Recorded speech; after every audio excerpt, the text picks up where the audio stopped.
მაგ ჯორჯია საქართველოს კარიტასთან თანამშრომლობით 13 და 14 დეკემბერს მე-9-ად უკვე გამართავს მშობელთა ეროვნულ კონფერენციას, რომელიც შეზღუდული შესაძლებლობების მქონე ბავშვების მშობლებს ეძღვნებათ, ასე ვთქვათ, და ეკუთვნით. სახელწოდებაც ისეთი აქვს ამ კონფერენციას მეს გზა შეხვედრა საკუთარ თავთან. და თუ რა მიზანს ისახავს ეს კონფერენცია და ზოგადად რას მოიცავს, ამაზე ჩვენ ვისაუბრებთ დიანა ჯანაშიასთან ერთად, რომელიც უკვე ჩვენთან არის, მშობელთა ეროვნული კონფერენციის ორგანიზატორი. ძალიან დიდი მადლობა დილამშვიდობისა პირველ რიგში, მადლობა რომ წლიდან ჩვენთან ხართ და ალბათ პირველ რიგში მოდით მიზანზე გავამახვილოთ ყურადღება ამ კონფერენციის მიზანი რა არის. მოგესალმებით, მადლობა მოწვევისთვის და თემით დაინტერესებისთვის. უკვე მე-9-ად ვატარებთ აღნიშნულ კონფერენციას და ყოველ წელიწადს უბრალოდ სხვადასხვა ტიპის თემატიკას ვირჩევთ კონფერენციის მიზნად. იყო წლები, როდესაც ჩვენი მიზანი იყო ბავშვის დამოუკიდებელი ცხოვრების ხელშეწყობა და ძირითადად ყველა წლის თემატიკა ეძღვნებოდა მაინც ბავშვებს. წელს პირველად მთლიანი აქცენტი გავაკეთეთ მშობელზე. მეს გზა შეხვედრა საკუთარ თავთან ნიშნავს დავიწყო ზრუნვა საკუთარ კეთილდღეობაზე, თუ მინდა ჩემი შვილი ბედნიერი იყოს, პირველ რიგში მე უნდა ვიყო ბედნიერი. შესაბამისად თემატიკამ გამოიწვია ძალიან დიდი ინტერესი და წელს პირველად რაც გქონია 9 წლის მანძილზე უპრეცედენტო დიდი რაოდენობა მამები დარეგისტრირდნენ. წყვილები ყავს 33 წყვილი, ვინც მოვა კონფერენციაზე. დაახლოებით 100 ადამიანი არის შერჩეული უკვე, გაცილებით დიდი იყო მოთხოვნა და სურვილი დასწრების, თუმცა სამწუხაროდ რესურსებიდან გამომდინარე ყველას ვერ გავითვალისწინებდით, მაგრამ ჩავთვალეთ, რომ ალბათ თემატიკა და მიზანი წელოვანდელი წლის იყო ის, რაც ყველა მშობელს ერთნაირად საინტერესო იყო, როგორც დედებისთვის, ასევე მამებისთვისაც. თემატიკიდან გამომდინარე ძალიან ბევრი საექსპერიმენტო ტიპის სესიები გვაქვს, ის რაც ორიენტირებული ადამიანის კეთილდღეობაზე. მაგალითად, გვაქვს დრამათერაპია, გვაქვს სენსორული თვითზრუნვა, მაგალითად, საოჯახო ყოველდღიურ საქმიანობაში, როგორ შეიძლება მოიძიოს მშობელმა მისთვის სასიამოვნო სენსორული შეგრძნებები და რუტინული საქმე აქციოს სასიამოვნო პროცესად. ხო, როგორ რა თქმა უნდა, მაშინ ოკუპაციური თერაპევტები დაგვეხმარებიან. როგორ შეიძლება და რა ძალა აქვს ფიზიკურ ძალას. მაგალითად, მშობელი, რომელსაც ყავს შეზღუდული შესაძლებლობის მქონე შვილი, განსაკუთრებით თუ კი საქმე გვაქვს მოტორული განვითარების შეფერხებასთან და დამოუკიდებლად, მაგალითად, უჭირს გადაადგილება და ხშირად უწევს მშობელს ტრანსფერის გაკეთება, ეტლიდან საწოლში და ესეთი რუტინული საქმე, ხშირად საქმე გვაქვს ხოლმე ფიზიკურ გადაღლასთან და ტკივილთან.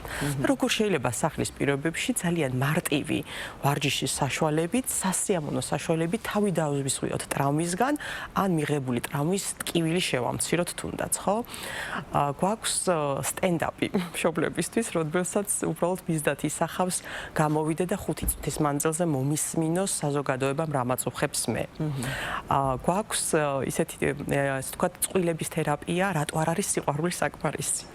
როდესაც მარტო წყვილები შედიან სესიაზე და საუბარი მიდის ოჯახში დედასა და მამას შორის, როდის და რა დროს თავდება სიყვარული, ან რატო არ არის ზოგადად სიყვარული საკმარისი ურთიერთობაში, როდესაც ყავს შეზღუდული შესაძლებლობის მქონე შვილი, ან ზოგადად შვილი და როგორ უნდა გააგრძელოს ოჯახებმა ურთიერთობა, ხო?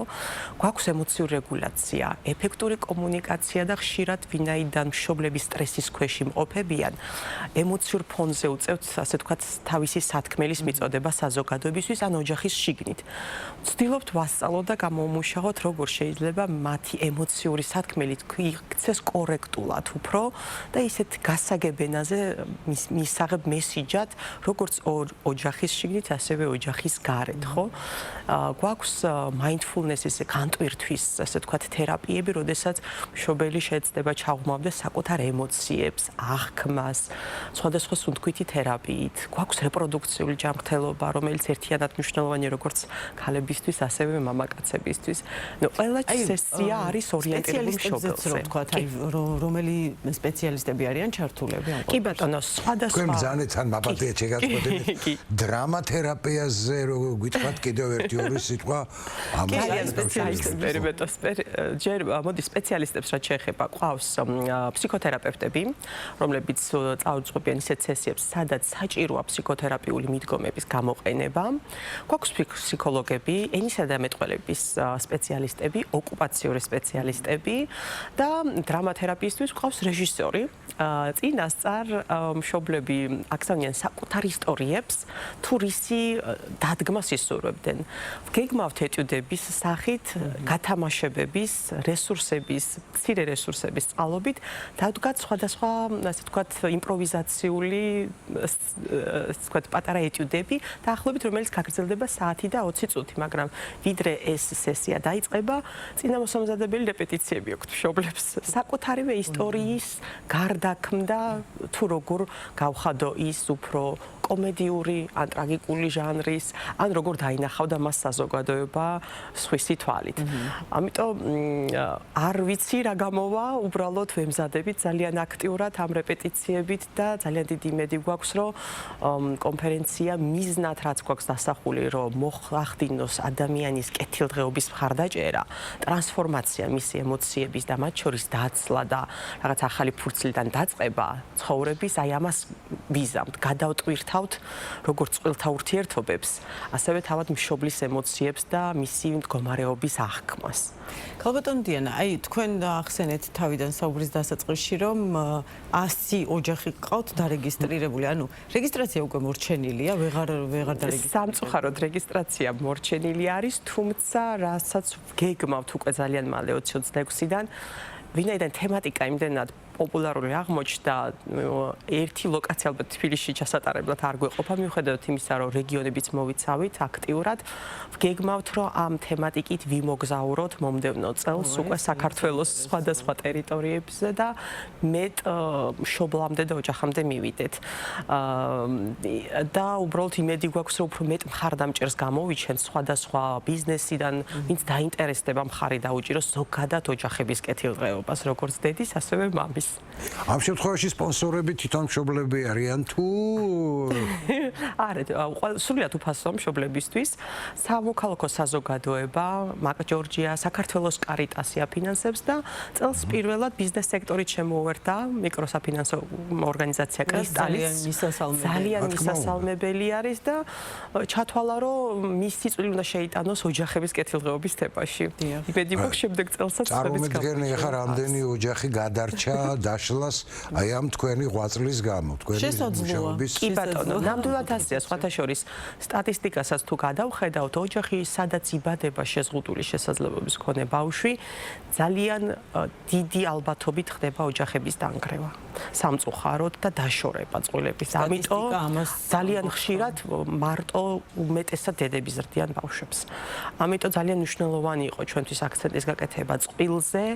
არ ვიცით რა ეტაპს გადიან წყვილები ამ ასე ვთქვათ დიაგნოზის მიღების პროცესში, მაგრამ ძალიან დიდი იმედი გვაქვს, რომ მართლა მნიშვნელოვან წყვილს შევიტანთ მათი ურთიერთობების გადახედვაში შეიძლება. თუნდაც ის რომ 100 ოჯახია უკვე გაერთიანებული თქვენი ორგანიზაციის მეთვალყურეობის ქვეშ და ისიც ბრძანეთ რომ მეტი ადგილი არ აქვს. სურვილი გაცილებით მეტი იყო და ადგილი 350-მდე ადამიანი იყო რეგისტრირებული, დაახლოებით 1/3 ასე ვთქვათ უზრუნველყოფა შევძელით, რესურსებიდან გამომდინარე, მაგრამ ვინაიდან მივხვდით, რომ თემატიკა, ასე ვთქვათ, გულში მოხვდა ყველა ადამიანს, რაც აწუხებდა, თვლით, რომ მეტი უნდა ვიშრომოთ ალბათ ჩვენც, ზოგადად საზოგადოებამ და კერძო თუ სტრუქტურებმა, რომ უფრო მეტად გავაკეთოთ მსგავსი ტიპის აქტივობები, არა მარტო თბილისში, არამედ რეგიონებშიც გავიდეთ და ვიმოგზაუროთ და შევხედოთ იქ რა ხდება და გავიტანოთ ეს თემატიკა. თქვენ მე როგორც ვიცი, მაკ ჯორჯია საკმაოდ მრავალფეროვანი, ასე ვთქვათ, შეთავაზება აქვს, არა მხოლოდ თბილისის მაცხოვრებლებისთვის, არამედ რეგიონებში და როგორც ვიცით, ონლაინაც ძალიან საინტერესო პროგრამა გაქვთ. კი, ამაზე საოცრებლად თქვა, თუმცა მე მინდა მაინც მიუბრუნდე, ესე ყურადღებოთ არ დავტოვოთ ის მომენტი, რაც თქვენ ახლა აღნიშნეთ, რომ სამწუხაროდ ქალებს რჩებათ ბავშვები გასაზრდელად. ეს თქვენი პრაქტიკიდან გამომდინარე და თქვენი ცოდნიდან გამომდინარე მაინტერესებს, საქართველოს ფენომენია თუ მსოფლიოშიც ეს ასეა? ნამდვილად არ ვიცი საზღვარგარეთ როგორია ტენდენციები რეალურად, თუმცა საქართველოს პრაქტიკიდან გამომდინარე, რასაც ვაკვირდებით, თუ ასე თქვა წყვილი ერთად არის, მაინც ძირითადი ტვირთი ზრუნვის დედაზე გადადის და უფრო მეტად სტრესს დედა განიცდის და ძალიან ხშირად ოჯახები რეალურად ინგრევა სწორედ ამ მიზეზით. და შედეგად, ამიტომ ამბობ, რომ წლის მანძილზე მე ყოველ წელიწადს 1-2 მამაკაცზე მეტი კონფერენციაზე არ მყოლია. წარმოიდგინეთ რა ოდენ დიდი სხვაობა და ნახტომი, როდესაც 32 ადამიანი მამაკაციც ერთვება უკვე ამ კონფერენციაზე ყველა წინა წელთან განსხვავებით და ნახტომია ნამდვილად. ამიტომ არ ვიცი, თვლით რომ ალბათ თემატიკამაც იმოქმედა, ალბათ დროთა განმავლობაში საზოგადოების ცნობიერებაც გაიზარდა, უფრო მეტადაც ალბათ უფრო მამაკაცებიც ერთვებიან, ასე თქვა ზრუნვის პროცესში და ყველაფერმა შეკრა რაღაცა თემატიკამ ერთად და აი ველოდებით მართლა რაღაც ზეიმს და სასწაულს ვინაიდან თემა არის ძალიან საინტერესო ჩვენთვის. ძალიან მრავალფეროვანი, ძალიან უცხო, არ ვიცი, ისეთი რომ სასიამოვნო იყოს, აი მაგრამ სასიამოვნო ყველაზე მეტად ამ კონფერენციაში ჩემი აზრით ასევე რაც აქვს, მიუხედავად იმისა, რომ 2 დღე ტარდება სრული, 2 დღის მერე მშობლებს ვატანთ დღიურს იმ მესიჯებით, რითაც გვინდა 20-26 წელი დაგეგმონ თავიანთი ურთიერთობა, როგორც საკუთარ თავთან, ასევე თავის მეუღლესთან თუ ასევე საზოგადოებასთან. ყველა თემატიკაზე, რაც კი მოისმენს მშობელი 2 დღის მანძილზე, კალენდარულ თვეზე იქნება შესაბამისი მესიჯები, რისთვის უნდა რომ მშობელს თვითონ იყოს მზად, რა უნდა გააკეთოს იანვარში, თებერვალში, რა გზავნილი გაუგზავნოს საკუთარ თავს. და იმედი გვაქვს, თუ კი მშობლები ამ დღიურს აწარმოებენ, წლის მანძილზე შეეცდებიან შეინარჩუნონ ემოციური ბალანსი საკუთარ თავში. ქალბატონო დიანა და ალბათ აი ბოლო კითხვა მექნება ასეთი რომ ყველა ჯანაშიას ასეთი ლამაზი ცისფერი თვალი. შეგიძლია ჩაიფიქრო ორ ჯანაშიას შორის იმყოფები. ძალიან დიდი მადლობა დიანა, აშენდეს თქვენი გვარი.